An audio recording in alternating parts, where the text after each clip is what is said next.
Super Mario 64 is only one parallel universe away from being the best-selling game of all time, and because of how popular it is, I thought it was the perfect candidate for a silly idea I had. Recently, my channel hit 10,000 subscribers. That is an insane number, by the way. Thank you to everyone who has subscribed so far. And as a kind of celebration, I wanted to do a silly, more casual type video that my subscribers could have a hand in making. So I did a survey, where I asked people to submit individual rules for a Mario 64 challenge run, and I got a lot of responses. I wanted to keep as many submissions as possible, even ones that contradicted each other. But because I was intentionally vague with what I was planning to do for the video, I did remove some that I didn't think would work or didn't have the means to do. The list on screen shows the types of submissions I had to remove. I still want to thank everyone who submitted these. I got a lot of ideas that were funny or interesting that I just didn't think would really work in this context. I also merged a few submissions when they were very similar. So basically, if you notice your submission is missing or is slightly different, then one of those is probably the reason why. Here's the list I ended up with. I ended up with a total of 70. So here's how this is going to work. I'll start a playthrough of Mario 64 with none of these rules applied. As soon as I get my first star, I spin a wheel that has all 70 submissions on it, and whatever rule it lands on is applied to the playthrough from that point on. Once I get the second star, the same thing happens. Every time I get a new star, one new rule is randomly selected, and I have to follow it from that point on. Now obviously, it's not possible to beat the entire game if all 70 rules are applied at once. For example, if you look at the rules list, there's a rule that says you can't walk or run, and can only move by doing backwards long jumps, and then there's another rule that says you can't long jump at all. The moment that two rules like that are both selected, the game's over. So that's what makes this a little different from my other videos. The fun is seeing how far you can get before that happens. So I decided to do 3 separate playthroughs, taking what I learned from the previous attempt to hopefully get farther on the next one. Also, just to clarify, I know there are some people out there who know how to do some absolutely crazy stuff with this game, so there might be points where I say that something seems impossible, but someone else could cross the parallel universes or pull off some crazy technique I don't know about and do it. Just something worth keeping in mind. So let's get started with the first playthrough. The game began like normal. Since I had no restrictions in place, I went for Bob on Battlefield like normal and got the first star. The very first roll on the wheel said that Mario couldn't change or lose his hat, so that wasn't too bad. It meant I couldn't do stars that required the power-up caps, but that wasn't too much of an issue, especially this early in the game. I hopped back in and got Koopa the quick star easily. The next rule I got was that enemies couldn't notice Mario. This one didn't seem too major at first. I went back into Bob on Battlefield to get the star on the floating island. I had to go in between the Goomba and Bob-omb groups to avoid letting them see Mario, but it still wasn't too hard, and I got the next star easily enough. The next rule after that banned backflips, which still wasn't too major on its own, so I felt like I was having some decent luck early on.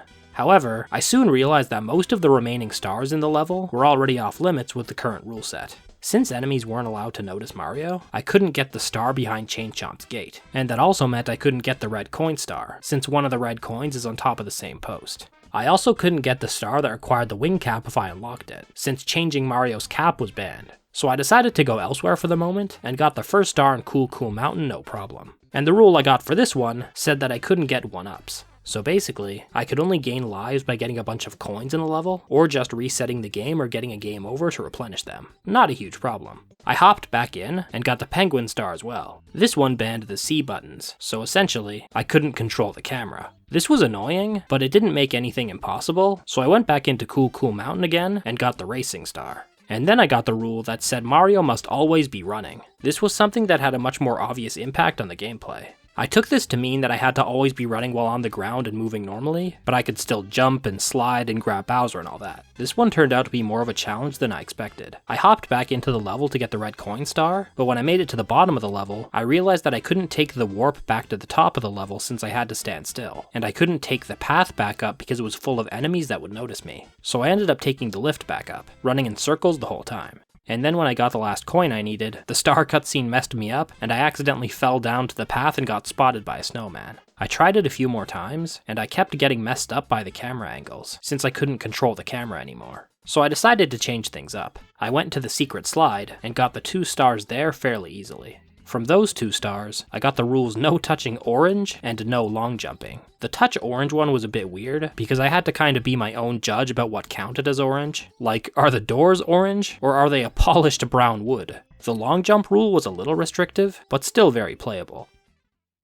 Now that I had 8 stars, I could head to the first Bowser level. This level was completely stupid. Believe it or not, the rules I had rolled on the wheel actually turned this level into a huge RNG fest. Obviously, the always running rule was an issue, because the narrow paths and platforms made that tough. But the Goombas were actually a bigger issue. They appear in seemingly random positions up here, and they notice you when you get close. So on many attempts, I just run straight off of a platform by mistake, and then even when I did make it to the Goombas, sometimes they just block my path and make it impossible to get by. Even if you try to defeat them, they notice you before you do. And on top of that, if I made it to the Goombas and they gave me good RNG, later on, after running across a few other narrow platforms, there was another Goomba, and this one could randomly spawn in a bad spot too. I tried this level dozens of times, getting game overs and resets time and time again, but eventually, I did get the luck I needed. Once I got to the second Goomba section without it spawning in my way, I hopped up onto the seesaws, and then just jumped from there to the platforms above, so I could avoid getting near the other enemies below.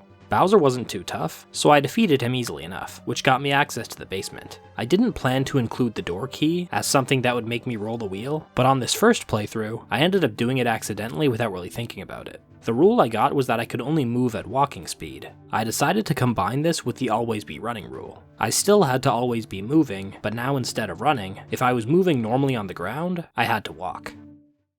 I headed to Whomp's Fortress, but I pretty quickly realized I was pretty much out of luck here. Without being able to run, I couldn't wall jump up to the star here, and without being able to long jump, I couldn't skip past this piranha plant without it noticing me. I couldn't open the cannon yet either. And of course, I couldn't take the warps without stopping my movement. So I ended up heading for the basement. I thought that I could keep Jolly Roger Bay as a kind of ace up my sleeve. Since most of the rules on the wheel applied to Mario's basic moveset on the ground, I figured I might be able to snag a few stars underwater later on, as the restrictions got more drastic. In the basement, I started by heading for Lethal Lava Land. I thought I'd be able to get the red coin star easily enough, but the puzzle is orange. Then Mario got killed on the way by accident anyway, because I couldn't move fast enough to get past basic obstacles like gaps. And I also realized that the painting itself was orange anyway, so I decided to try my luck in Hazy Maze Cave, but I was quickly reminded that there's an enemy right at the spawn point that notices you every single time you enter without fail. So because of that one rule and this one enemy, the entire level was impossible. I went to Shifting Sandland next, where I finally managed to get another star. There's a crazy box right by the spawn point that bounces you far, so that gave me a chance to bounce over the wall without needing to run and triple jump over it using Mario. On my first attempt I went in the wrong direction, and couldn't walk fast enough to escape the quicksand, which I thought was a mildly entertaining way to lose, but once I got over the wall successfully, I walked over to the pyramid, and then kicked my way up. And for this star I rolled, no jumping. So yeah, this is where the first playthrough ended. Since I was only allowed to walk, I couldn't move fast enough to do a dive and then a rollout into a painting. I thought that maybe kicks would work, because although you have to hold down the A button to do them, which would make Mario jump, you can pause the game and hold down A there, which lets you get it held without jumping. Then you can tap B to do the kicks. But I tried several paintings, and Mario doesn't seem to gain enough height to get into any. So, game over. I got 9 stars, and beat the first Bowser level. Going into the second playthrough, the only thing I really felt like I had learned was that I should try to prioritize Whomp's Fortress. It was more vertical, and had less ramps than Bob-omb Battlefield and Cool Cool Mountain, so I thought it made sense to go there as soon as I could, before Mario's abilities started getting locked.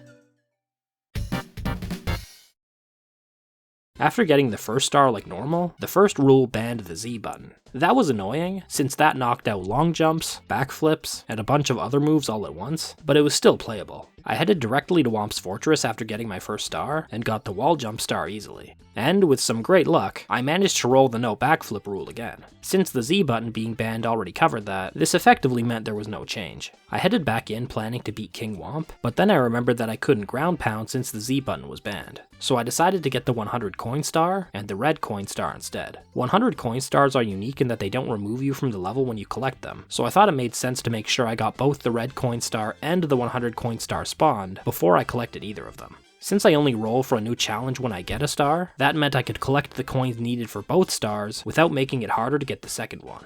After getting them both spawned, I grabbed the 100 coin star, which banned talking to people. I took this to mean specifically going up to NPCs and talking to them, and not just text boxes in general. So I'd be missing out on the stars the toads give you, and a few of the bosses, but otherwise, it didn't seem to me like a huge deal. Then I hopped down and got the red coin star, which banned 1-ups. Somehow, I had managed to roll 2 of the rules I had also gotten in my first playthrough. I tried to get the owl star without the owl, but I couldn't pull it off. So I eventually left, and started taking on the stars in Cool Cool Mountain. I got my 5th star easily enough, and the rule I got was that I could only walk on colored ground, so no ground that was colored black, white, or gray. I decided to apply this only to the levels themselves, and not the castle, because the entire castle floor is a checkered black and white pattern, and the playthrough would just end right here. But that did mean that Cool Cool Mountain was out, since the snow, unfortunately, wasn't yellow. So I headed back to Bob on Battlefield, and took on Koopa the Quick. I had to take a different route than usual, since I usually like to take the shortcut on the white rock slope, but it was still very easy.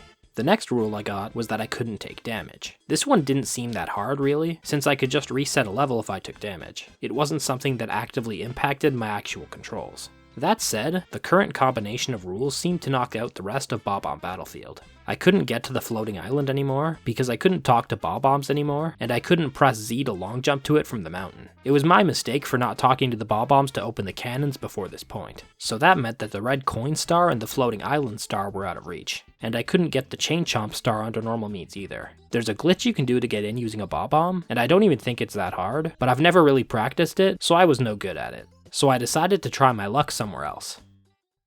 I went to the secret aquarium and got the star there. I realized while writing the script for this video that since Mario's regular health meter is used for air in this game, technically you could count this as taking damage. I guess when I was playing, I just thought that's the air meter and didn't think of it as Mario taking damage, but looking at it now, I could see this being a slight bending of the rules. But in any case, I got the star, and touching grass was banned. So now Mario couldn't touch snow or grass. Since Bob on Battlefield and Whomp's Fortress spawn you on top of grass, that meant Jolly Roger Bay was the only regular level I could still do on this floor. I decided to do the 2 secret slide stars next. The only real noteworthy thing here was that, at the end of the slide, there's a finish line that's checkered black and white, so I had to make sure I jumped over it. Since the usual speedrun shortcut I like to use normally makes Mario slide on his stomach, which he can't jump out of, I decided to take the slide the normal way. When I got the first star inside, the rule I got was that I could only do one controller input at a time. So if I was using the control stick, I couldn't press a button at the same time. This didn't affect the slide too much, since you mostly just move with the stick, but to get over the finish line at the end, I held up as I approached it to speed Mario up, then released the stick and immediately pressed A, and he had enough momentum to jump over.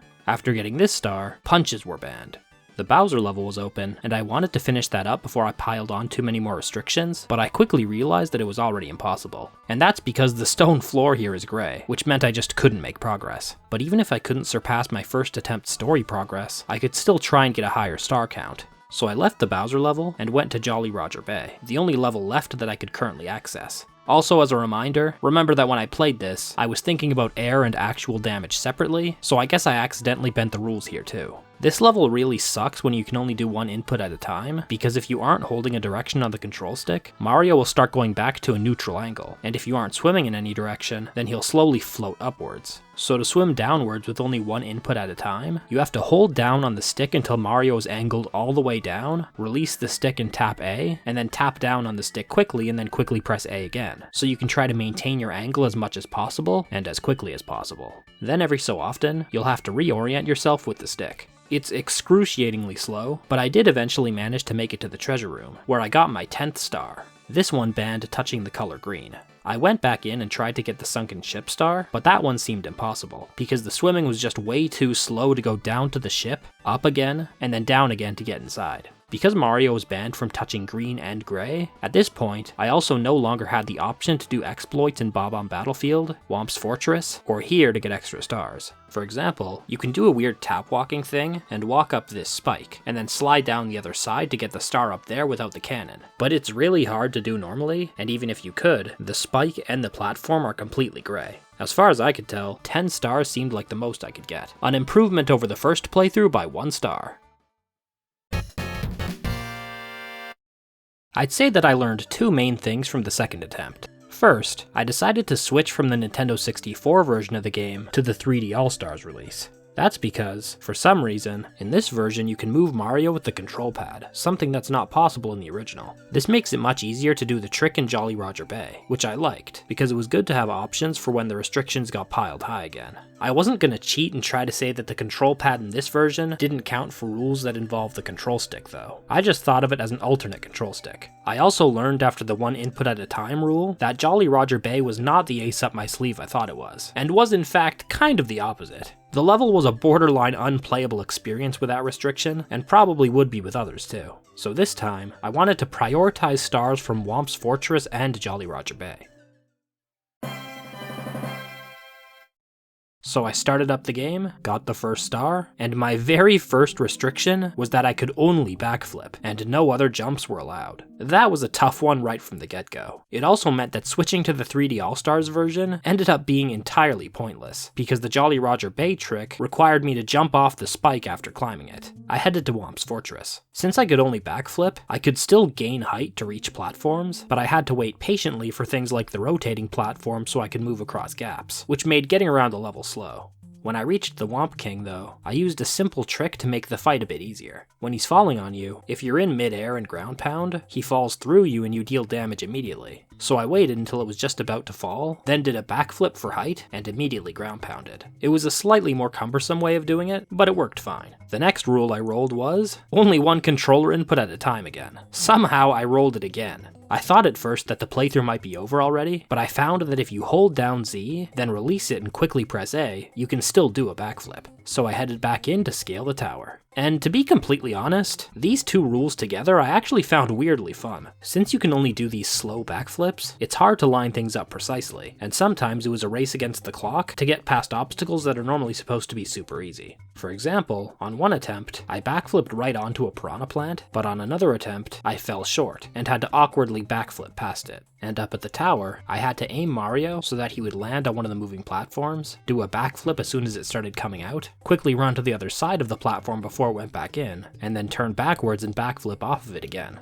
It was definitely cumbersome, but also kind of fun. And after a few attempts, I made it up the tower and got the next star. The next rule I got was to collect all possible coins in each level. It was pretty annoying to try. For example, the Whomps actually drop 5 extra coins if you jump on them, in addition to the 5 they drop when you ground pound them to defeat them. Since I could only do the slow backflips, I basically had to backflip onto one of them to get 1 coin, run away, repeat, and do it over and over until they dropped 5 coins. Then do it again and ground pound them. And of course, navigating the level was slow and awkward. But I did eventually manage to spawn the 100 coin star. Unlike last time, I decided not to save getting this until I got the red coin star, since it was hard to get around the level like this, and I thought I might mess up and miss my chance. So I got it, rolled the wheel, and got the restriction that I couldn't collect the correct star of the mission. So for example, if I selected star 1 on the select screen, I had to get a star beside star 1. So not a huge deal in my current situation, but I figured it might make some stars difficult or impossible to access later on. Getting all the coins possible under these rules, while slow, ended up being possible. I initially thought that getting to the floating platforms would be impossible since I couldn't knock down the wooden plank, but eventually, I realized I could make it with a well-timed cannon shot. I ended up with 140 coins. Apparently the actual maximum amount you can get in this level without glitches is 141, so I don't know, maybe one fell off the level or something and I just didn't notice. I searched the level multiple times and couldn't find it, so I decided to just stick with 140, because seriously this one attempt took over 20 minutes. After getting the red coin star, the next restriction banned side flips, which were already banned by the backflip rule, so no problems there. And the next star I got with the cannon banned wall jumps, which I already couldn't really do either. I got another one with the cannon, and that one banned pressing up. Awesome. So now I could only move sideways, which meant turning the camera and running in directions I couldn't see. Even with that rule in place, I still managed to get the next star too. I couldn't climb up the tree once I was on it, but I was able to backflip onto it high enough to trigger the owl, and then I just slid down. I backflipped into it, and then cheated.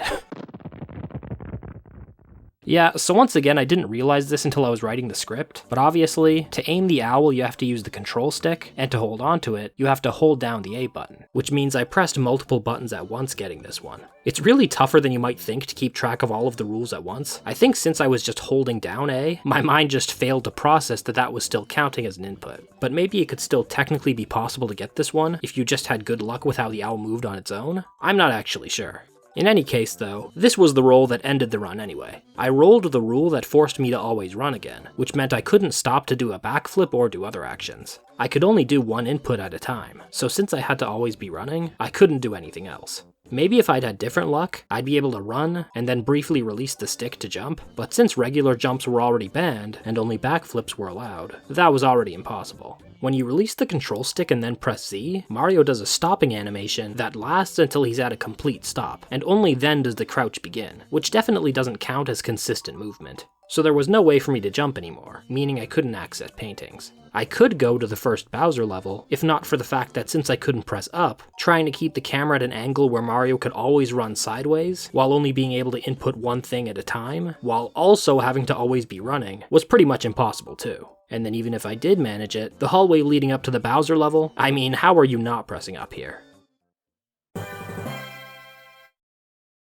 So that was that. Attempt 1 made the most story progress, Attempt 2 got the most stars, and Attempt 3 cleared out an entire level's stars, albeit with an accidental cheat. Thanks again to everyone who answered the survey. Hopefully this funny little idea was entertaining. If you want to try this yourself, I'll be leaving the list of all 70 challenges in the pinned comment, so you can throw them onto a wheel yourself and see how you do with it. Can you get more than 10 stars?